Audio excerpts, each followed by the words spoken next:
Silalatu Gunung Salak dina episode Huru-hara Alam Siluman. Silalatu Gunung Salak dibaca sagemleungna dina roman fiksi sajarah nggambarkeun lalakon 100 tahun sabada pajajaran Burak.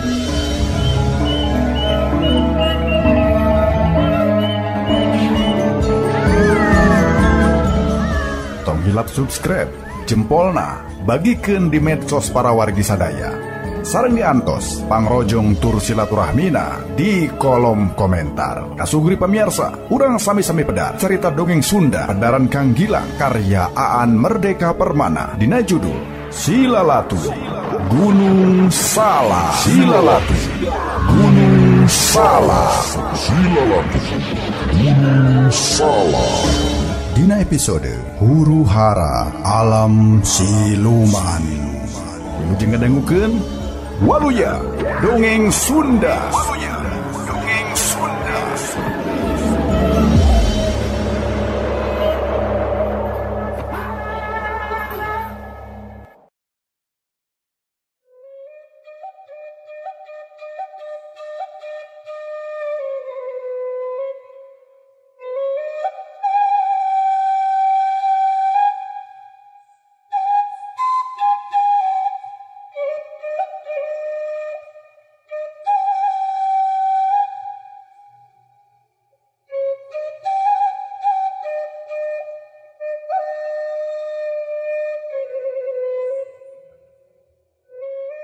Ari di tengah jalan sanaya tumanya kunaon cenah tadi basa munggaran tepung teh si iket hideung teh bet langsung ngajak jogol bae. Tadi nama kami teh curiga sia teh tangtu balad kumpeni tembalna. Aneh mun mah kami teh baladna kumpeni meureun kudu nama kami teh aya di hareup babarangan milu ngawal Ki Mas Tanu. Ceuk sanaya sia mah meureun acan nyaonya pasukan kumpeni anu mawa Ki Mas Tanu teh dikawal ti tukang ti hareup deuleu. Hareupeun pasukan anu ngaboyong Ki Mas Tanu teh aya deui sabubuhan. Ieu pasukan yang ti heula nu tugasna teh marsihan jalan tina gangguan-gangguan. Atuh pon kitu deui tukangin rombongan anu mawa Ki Mas Tanu teh aya pasukan sejen. Tugasna nyaeta ngawal ti tukang, bisi aja nu nyusul kawas urang kieu. Cek si iket hideung. Sanaya ceruk-cerek jeung gowodog tetela geuning tawanan anu nelahna Ki Mas Tanu teh dikawalna manis sakitu kekepna. Anak itu Ki Mas Tanu teh mangrupa tawanan anu kacida pentingna. Kana kitu Ki Mas Tanu teh pangkatna rejen dalem atawa bupati. Manehna teh jalma nu kacida di PKCC-na ku urang priangan tapi anu dianggap anak emas para patinggi kumpeni ti Batavia. Ari ayeuna make dicangkalak dianggap karaman. Nu matak dijaga kekep teh sabab diduga di tengah jalan sapanjang muru ka Batavia teh rombongan anu ngaboyong Ki Mas Tanu teh bakal pada muru. Kahiji anu muru teh muru kelompok diduga bakal nulungan Ki Mas Tanu. Ari kelompok kadua anu rek muru-muru teh nyaeta anu rek ngakalakeun Ki Mas Tanu. Kapan loba kelompok pajuang anu ceuceup hayang ngakalakeun Ki Mas Tanu teh samewe diputus di pengadilan Batavia. Ceuk si iket hideung deui panjang lebar. Ngadenge ceritaan si iket hideung sanaya mah ukur ngarengha panjang. Karunya teuing nya Ki Mas Tanu. Ceuk sanaya sanggeus ngahulang sakedapan. Kitu resiko keur bajuang mah tembal si iket hideung. Nah kisila geus yakin pisan yen Ki Mas Tanu teh pajuang tulen. Sanaya nalengteng hayang beuki yakin pamadegan katut pangajen si iket hideung ka Ki Mas Tanu.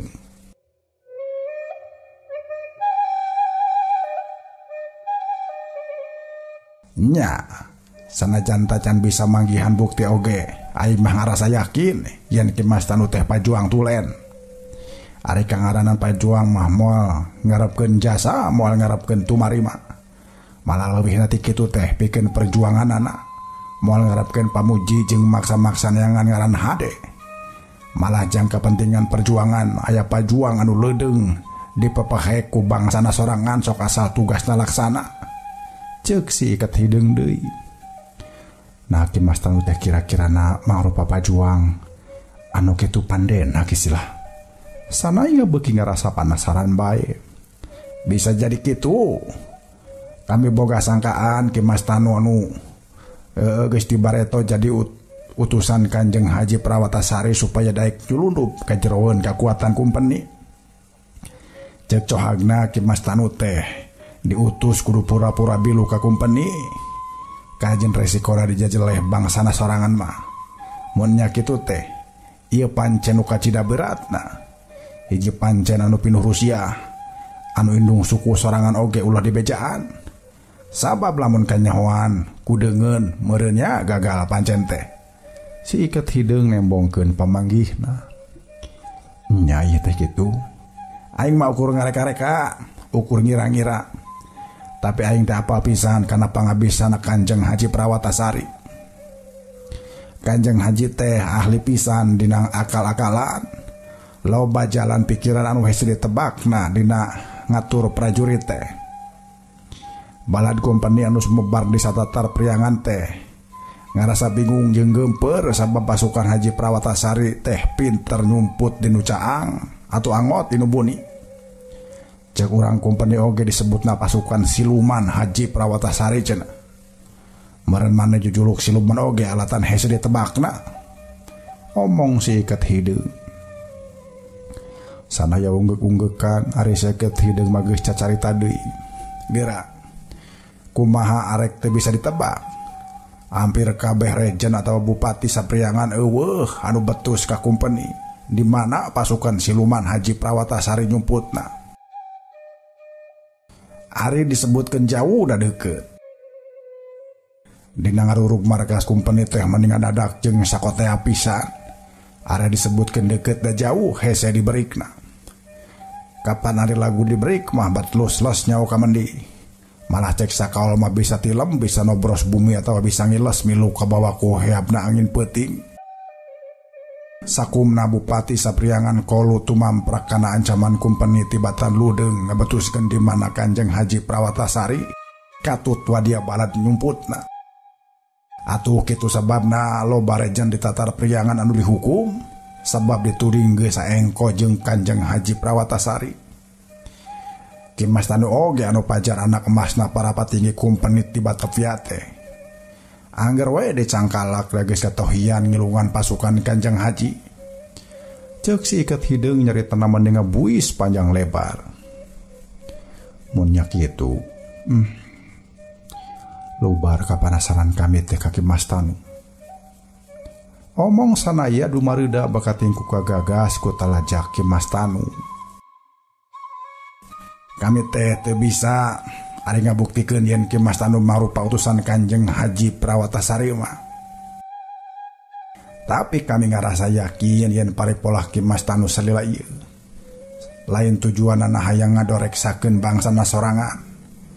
Sabab Ki Mas Tanu teh ngarasa sadar pisan manehna teh incuna Kanjeng Aji Mantri, putrana Kanjeng Prabu Ragamulya Surya Kancana, Ratu Karaktuan Pajajaran akhir anu kungsi ngagegeh di Pulasari. Cek si ikat hideung. Baru Ki Mas Tanu teh turunan deukeut ti Karatuan Pajajaran kisilah. Sarua jeung aing deuleu. Cek si ikat hideung rada nyentak sabab sanaya katanganna teh siga anu ukur serab ka Ki Mas Tanu wungkul. Tapi sanggeus nyarita kitu teh si ikat hideung mah langsung bae muka riwayat. Sebenarnya mah tadi oge si ikat hideung teh geus bebeja perkara saha karuhuna. Ngan ayeuna mah dari riwayatna teh mani marele pisan kieu cenah ka Sugri.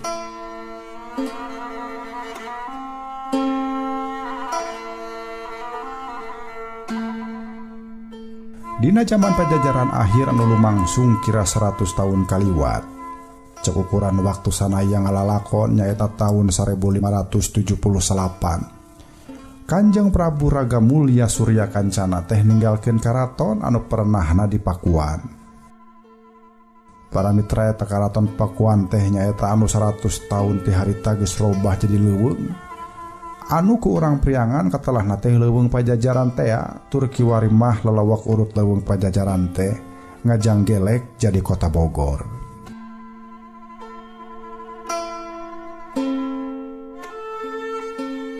Kanjeng Prabu Ragamulya teh Raja Pajajaran anu pamungkas. Samemehnya nanya Kerawati ngabahu denda anu ngeratuan Karaton Pakuan teh nyaeta Kanjeng Prabu Nilakendra. Antara tahun 1550 hiji tepikeun ka tahun 1567 Masehi. Dina tahun 1557 pikeun ka sakitu kalina puseur dayeuh Karaton Pakuan Pajajaran dirurug deui ku balad Banten. Kusabab harita mah aya abdi dalem anu hianat atuh dayeuh Pakuan Pajajaran teh burak-rakan. Raja ngungsi sararea ngungsi cul bae karaton mah. Pikeun ngajauhan panarajang balad Banten anu harita dipimpin ku Kanjeng Sultan Maulana Yusuf.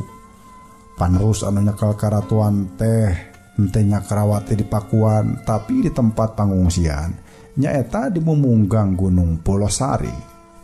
Lalawak Pandeglang Kiwari Kasugri. Kanjeng Prabu Ragamulya Surya Kancana ukur kuat ngaratuan karaton di tempat pangungsian salila 12 tahun. Sabab dina tahun 1578 balad Banten anu keukeuh nyusul-nyusul bae teh dina pamustungan nama bisa numpurkeun Pajajaran. Kajayaan Karajaan Sunda anu geus lumangsung hampir 800 tahun dilana tumpur harita Kasugri. Para mitra ari runtuyan Kerajaan Sunda teh ngadeg di zaman Kanjeng Prabu Tarusbawa dina tahun 698 jeung tumpur dina zaman Kanjeng Prabu Ragamulya dina tahun 1578. Dina ribuan maksad teh dina serbuan anu pamungkas ieu oge sarua deui. Pangisi karaton teh ngaburiak ngarungsi mawa lumpat nasibna sewang-sewangan. Salah seorang putra Kanjeng Prabu Ragamulya Surya Kancana anu katelah Raden Aji Mantri ngungsi ka Tatarwetan dibarengan ku Kandagalan teh pajabat opatan. Numutkeun catetan ari nu disebut Kandagalan teh munjek jaman Kiwari masa tingkat jeung wadana Kasugri.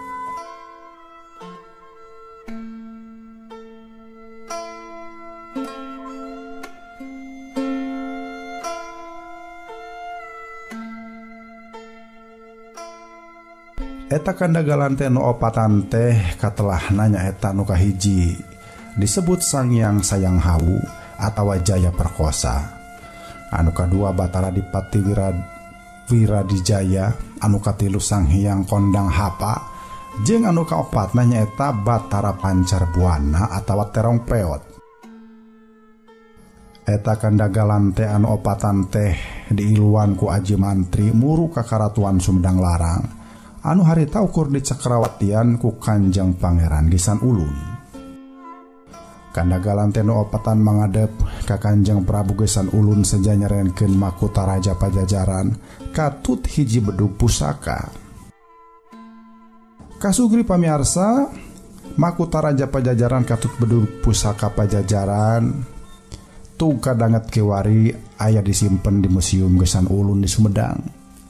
Ari Raja Adi Mantri nya Raden Aji Mantri katut kulawargana teu milu ka karaton tapi ngadon nyiruruk di wewengkon sakawayana Sumedang. Tah Aji Mantri nu bangblas teu bangblas milu mangadep ka karaton Sumedang Larang teh. Terus nama bumen-bumen we di sakawayana. Bari puputra opatan nyaeta anu kahiji katelahna Santoan Sadang Serang, anu kadua Santoan Sawana Buana, anu katilu Santoan Pregong Jaya, jeung nu kaopat katelahna Santoan Jagabaya. Tah bisisian teh apal aing teh anakna Santoan Pregong Jaya jeung Kimas Tanu teh anakna Santoan Jagabaya deuleu. Siket hideung nyarita bari nulak cangkeng. Ada geus diterangkeun sakitu merelena mah sanaya mimiti serab kasih ikat hideung teh. Atuh paingan ieu jalma teh cacaritana mah sakitu ngasieuna da teureuk Pajajaran tulen. Teu kawas aing. Ceuk hate sanaya semulu mengis mun geus inget kana nasib dirina. Kami ngarasa serap ku saliranu. Ceuk sanaya mimiti ajri. ningali sanaya sakit ajrihna si ikat hideung mah anggur ngagagak seri sanajan kadenge serina teh rada pabaur jeung kasedih. Henteu kudu kitu daeng mah ayeuna geus jadi jalma biasa. Gedar paterna pakuan pajajaran teh ukur aya dina paningeungan. Nya dina hate mah nanjir keneh tapi dina kahirupan nyata mah geus tilem. Nganu eces mah turunan pajajaran cadu make kudu nurunkeun ka ajrih urang Sunda. Kolu boga pola euwah-euwah udar tina ajen bebeneran. Nu matak kitu sababna aing ayeuna teu oleh nyusul-nyusul ki Mas Tanu. Duduluran aing sabab aing teu percaya ki Mas Tanu boga lampah codeka ngaruksak ajen kasundaan. Kajian kumaha bae aing rek satekah pola nulungan manehna tina pangjajeleh batur. Ceuk si iket hideung sorana handaruan pikakeungeun. Pikeun sakadapan masanaya teh ngeluk tungkul henteu wani neuteup beungeut si iket hideung anu katingalina teh jadi beuki matak pika ajrieun ka Sugri. Hayu urang neruskeun lalampahan. Ceuk si iket hideung bari ngalengkah ti heula. Sanaya oge gura-giru nuturkeun ti tukang jeung sorangeun nya jeung sorangeun teh horeng masih keneh jauh. Lain bae jauh anu kudu dijugjug tapi oge jauh ka tepi kana naon-naon anu dipiangen. Di hareupeun maranehna teh geus ngadangong pibahayaeun anu sakirana bakal ngahalang-halang kana pamaksudan maranehna ka Sugri. Basa kaayaan geus ngagayuh ka peuting di langit pihujanen geus ngagayot deui. Atuh sora guludug oge mani patembalan ti ditu ti dieu. Sanaya jeung si iket hideung leumpang mapai-mapai jalan padati anu engkena bakal murug ka Jatinagara.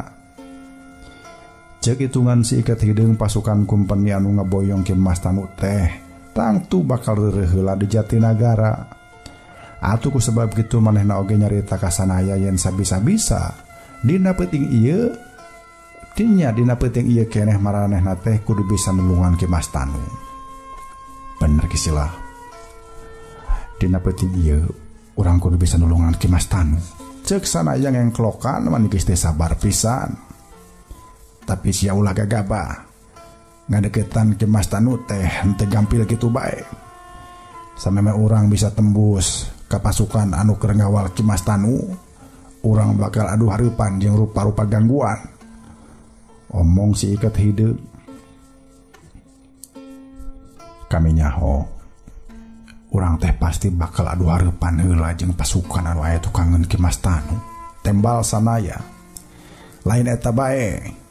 Anu teu kurang-kurangna bakal jadi gangguan ka urang teh nyaeta kelompok anu hayang ngakalakeun ki Mas Tanu. Maranehna teh ngarasa teh sugema mun ki Mas Tanu ukur dihukum ku kumpeni. Sabab kahayang maranehna mah nya maranehna pisan anu bisa ngabinasa ki Mas Tanu teh. Ceuk si iket hideung. Maneku bandel nyari jalma bodoh. Ceuk sanaya keheul ku talajak urang Sunda anu angger nyatru ka ki Mas Tanu. Urang kudu ngamaklum kana talajak maranehna. Kamampuh mikir bangsa urang teh ukur tepi kadinya. Kapan cek maranehna mah ari kangaranan ka musuh mah nya kudu ngalawan ku bitotama. Ngusir penjajah teh kudu dilawan ku peureup. Lain di deketan atawa kudu siga ki Mas Tanu. Tangtu bae sanajan ki Mas Tanu sanggup balaka oge da moal aya nu percayaeun sabab kamampuh mikir urang teh ukur tepi kadinya. Acan sajajar jeung kamampuh mikirna ki Mas Tanu atawa Kanjeng Haji Prawatasari. Ari cek jalan pikiran ki Mas Tanu. Cek jalan pikiran ki Mas Tanu mah meureun. Ngelekeun musuh teh henteu salawasna kudu dilawan ku adu hareupan. Ceuk si iket hideung. Geleger sora gelap kegelegeran bari dibarung ku timburi nyai ngati saban juru langit. Basa gelap ngagurilap kaayaan di sabeureun teh pikeun sakedapan mah katara caang. Bosanaya bos iket hideung nangenan yang dihareupeun maranehna teh anggangna kira setengah palma. Kabireuneuh aya adegan sasaungan di sisi jalan. Kesilah. Itu dihareup teh aya adegan imah. Sigana urang teh bisa ngiuhan di dinya. Cek sanaya bari cangkat. Di sababarat jalan Padati nu napungkeun Parung Angsana jeung Jatinagara mah Bang Blas nepikeun ka Batavia. Kompeni teh ngadekeun pos paranti ngaganti kuda Padati. Jadi lamun urang rek ngadonor dinya eta pos teh pasti geus dipilaan ku pasukan kompeni anu aya di hareupeun urang. Cek si iket hideung mani yakin ka Sugri.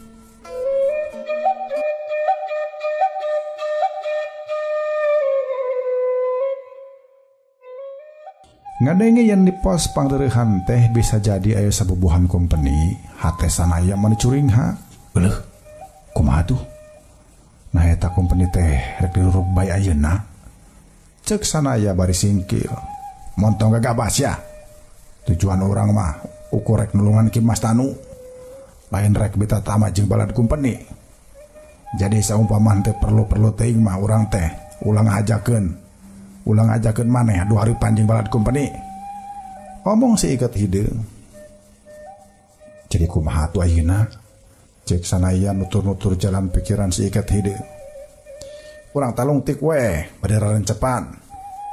Saupama maranehna teh kompeni anu keur ngawal pasukan anu mawa Ki Mas Tanu, urang kudu ngajauhan maranehna. Usahakeun urang kudu aya di hareupeun maranehna pikeun nyusul rombongan anu ngaboyong Ki Mas Tanu. Cek si iket hideung. Tapi lamun maranehna mergo urang kumaha? Sanaya tumanya. Nu penting mah tareka heula we supaya urang teh ulah katohian ku maranehna. Sanaya ngarti yen tujuan si iket hideung mah eces. Marena duaan teh ulah nepikeun ka Bantrok jeung pasukan anu ayeuna keur reureuh di pos teh. Basa si iket hideung indi tarencepan sanaya oge milu rarencepan.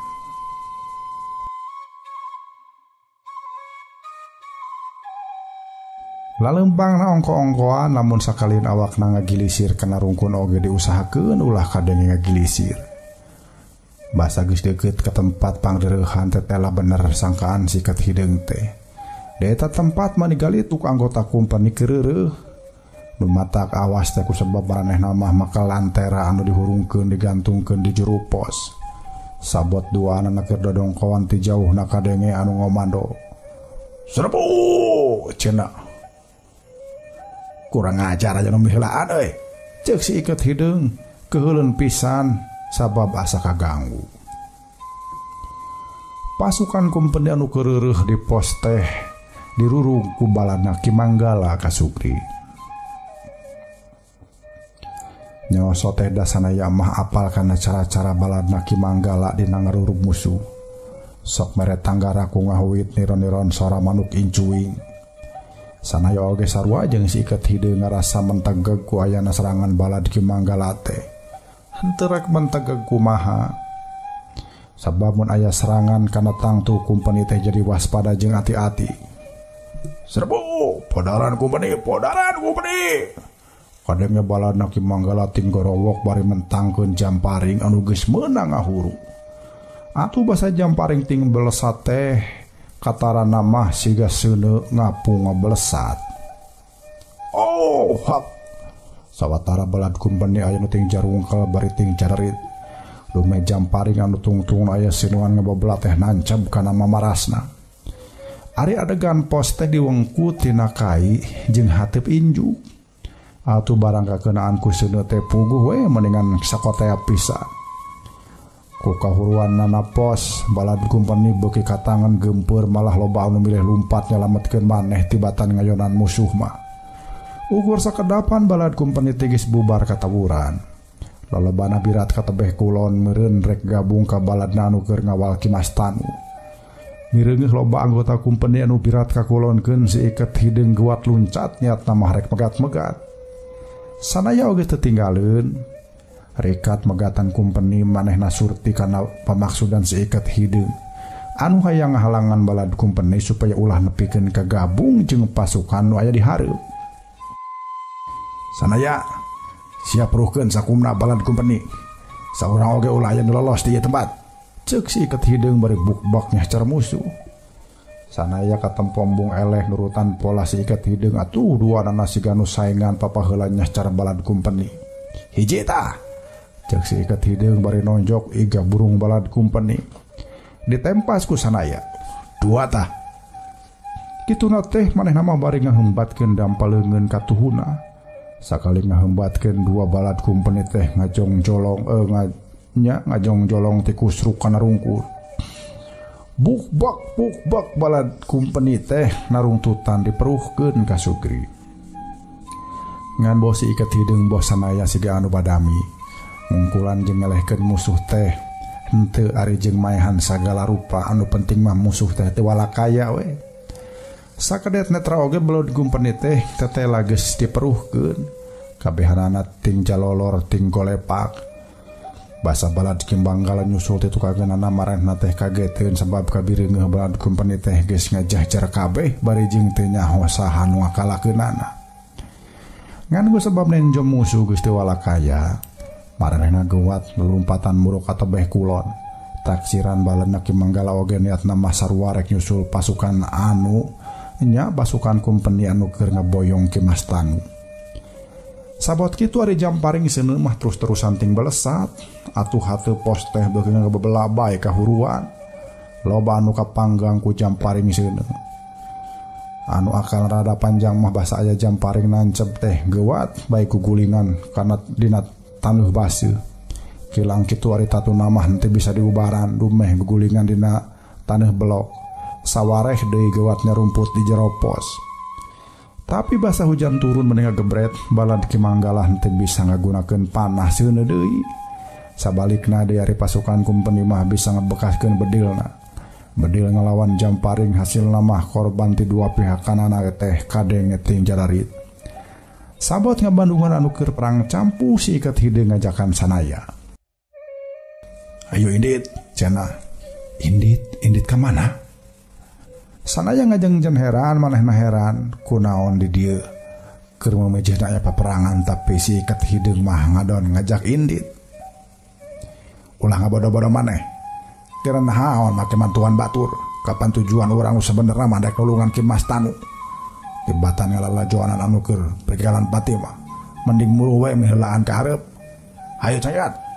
Cek si ikat hideung bari miheulaan mangpret muru ka tebeh kulon. Ari geus mireungeun si ikat hideung lumpat mah sanaya oge nuturkeun tukangeunana ka Sugri. Sanajan sajeroning lumpat tarik bari hujanan si ikat hideung mah sanggup cacarita bari napasna angger anca.